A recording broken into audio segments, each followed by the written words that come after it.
Buffalo Water Board has been criticized for failing to fluoridate Buffalo's water during a 9-year period from 2015 until this year when fluoride was returned to the water. Now the board has raised water rates and there are new questions about transparency and whether it does enough to inform the public of their decisions. Water Board Chairman O.J. McFoy was grilled by University District Council member Rasheed Wyatt at a recent meeting about why the Water Board has meetings not at Buffalo City Hall, but at the Colonel Ward Pump Station that's on Porter Avenue. You will find if you go there, there are gates and a security guard. This does limit public access.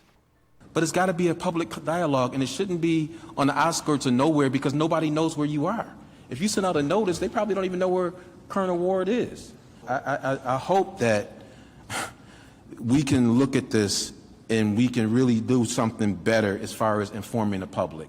We continue to try and do work to engage our community, but that is something that is very tough. McFoy went on to say Buffalo Water has a website, getwaterwisebuffalo.org, where city residents can get information about their water bills. I'm joined now by Channel 2 investigative reporter Charlie Speck. Charlie, you say this isn't the only way that the Buffalo Water Board has limited access to these public meetings. That's right. Two on Your Side Investigates has documented 4 different ways in the last few months that the Water Board may have violated New York State's open meetings law. That law was passed in 1976 in the wake of the Watergate scandal, and it mandates elected officials do public business, such as approving rate hikes or deciding not to put fluoride in the water.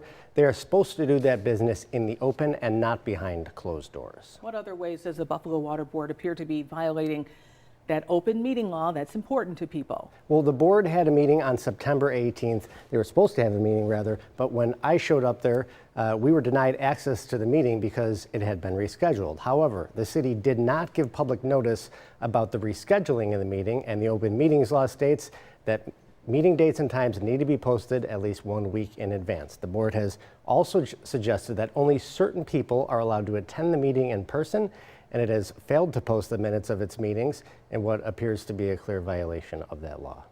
Safe to say you're on top of this? Yes, we're trying to be. All right, this is our investigative reporter Charlie Speck. Thanks for bringing that story to us tonight on the 5:30. We'll watch for your follow-up reports.